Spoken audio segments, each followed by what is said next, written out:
This is Optimal Relationships Daily, episode 1839. Our marriage was struggling.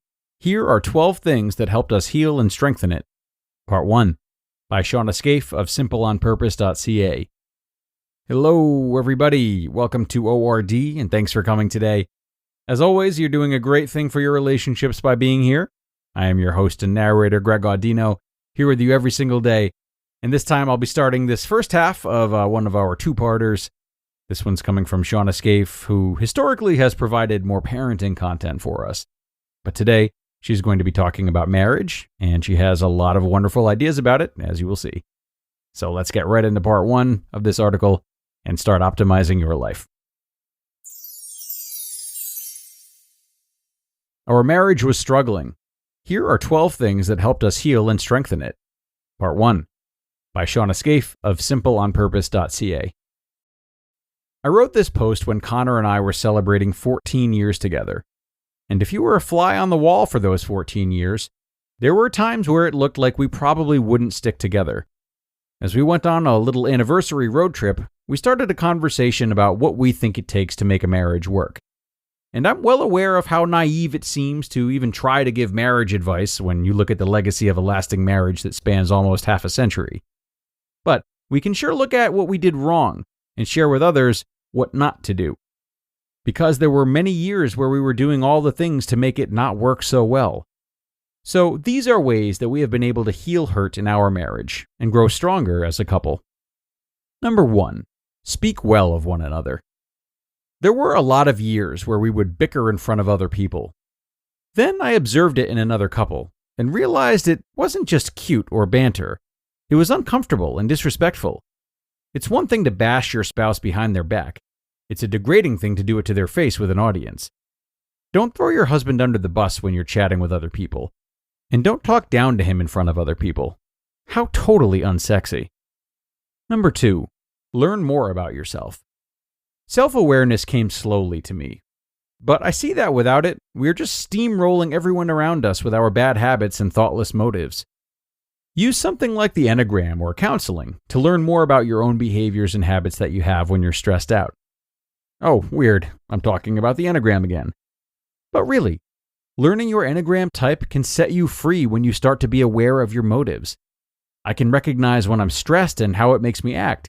Then I can explain my needs better to Connor with what I need to move from stress to calm. It's also a game changer in how I relate to Connor based on his type. Number 3, they can't make you happy. We know we want to feel great things in life, like love, joy, and appreciation. But if we don't know how to do this on our own, we will look to others to be responsible to generate these feelings for us. It's like never learning to do our own laundry and constantly asking for others to do it for us. Sure, someone will be willing to do our laundry out there, but really, it's our job. A huge problem this creates is that others will let us down. They're only human and they can't read our minds. So when we're let down, we blame them, and then they become the problem.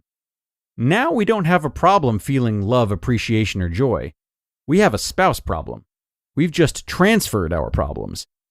This one was a hard one for me to accept when I first realized I'm responsible for how I'm thinking and feeling. They cannot generate love or appreciation or joy for me. We need to take responsibility for the power we have to generate these positive emotions in our own lives and let others off the hook to do this. Number 4, break the cycle of resentment. Resentment kills every relationship. I think the key to any lasting relationship is to constantly, sometimes multiple times a day, break the cycle of resentment. When that seed of resentment is planted, they didn't offer me coffee this morning, they didn't go get the baby, they think I'm not doing enough, they're working late again, etc. Then you'll have this nagging feeling all day that something is lacking. This almost always happens when you have an expectation of your spouse on what they should be doing. Did you tell them what you expect?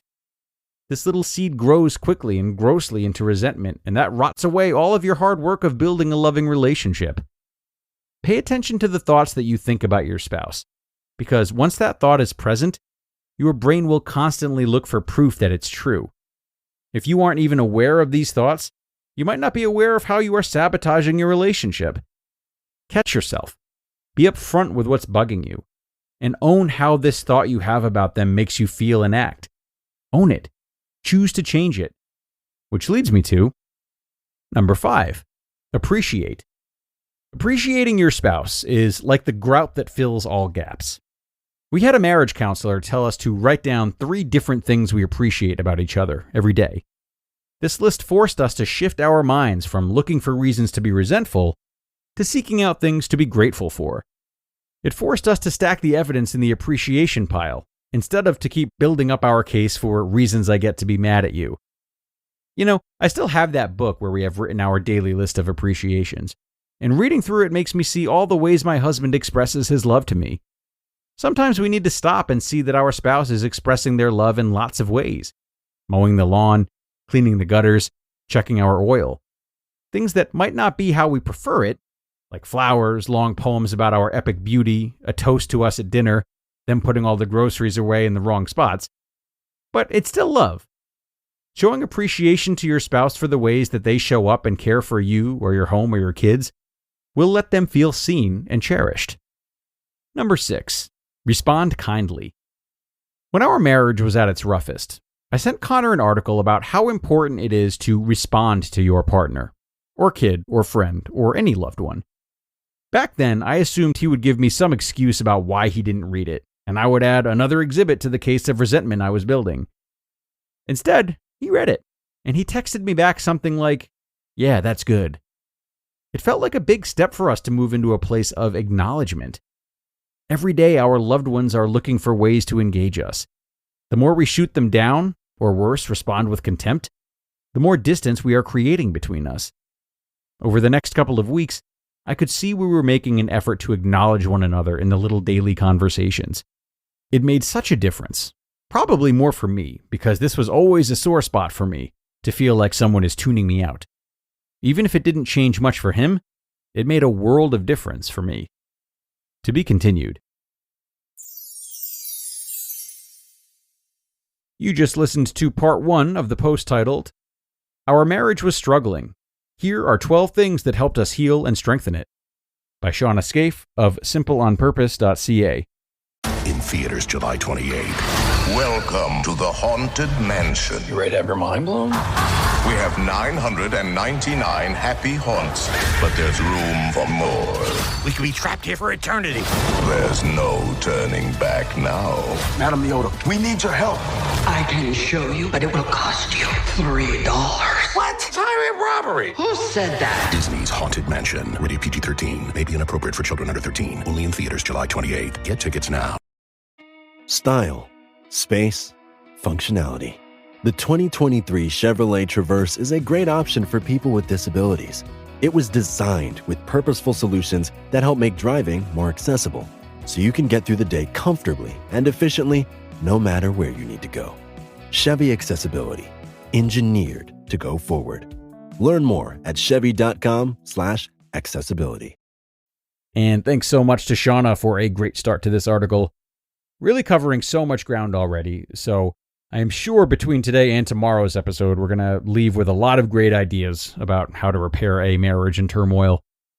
But one thing to start asking yourself already, and surely through tomorrow as well, is, am I feeling resistant to any of these ideas? And if so, why?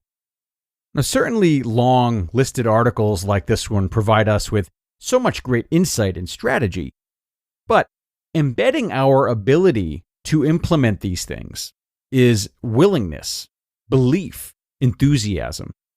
So, therefore, these are really the first things to check in with. And if they aren't there, we might have to do some digging as to why that is. Now, oftentimes, it is as simple as action preceding motivation, like we've talked about, but other times there could be a deep-seated issue at hand, a larger frustration that keeps us from wanting to take steps in the right direction. And that's something to really stay on top of. So that'll bring us to the end for today, everyone. Of course, it should go without saying, but be sure to come on back tomorrow for the rest of this post. And in the meantime, great job showing up for your relationships today. And I'll see you tomorrow for more, where your optimal life awaits.